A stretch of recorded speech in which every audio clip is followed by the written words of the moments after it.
था 300 का punching tray. ये हाफ टाइम इसको लगा और ये हाफ टाइम में इसको लगा। ये 600 का है पंचिंग ट्रे।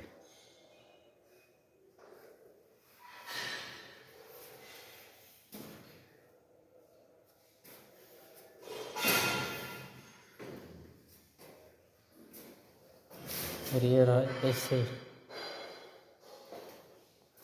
अब एक एक पैनल साइड में लगेंगे, उसके लिए थोड़ा थोड़ा ब्रांच बनाया जाएगा।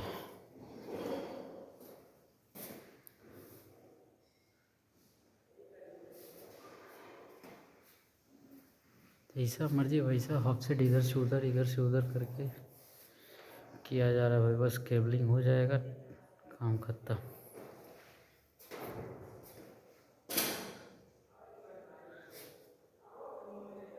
मेरे दोस्त, ये होता है इलेक्ट्रिकल फैब्रिकेटर का वर्क। ये काम बहुत ईजी है और इसमें पैसा भी है ट्रे वर्क में। हकीकत बता रहा हूँ, फैब्रिकेटर में काम करोगे एक इलेक्ट्रिकल से ज़्यादा, इलेक्ट्रिशियन से ज़्यादा तुमको पेमेंट मिल जाएगा।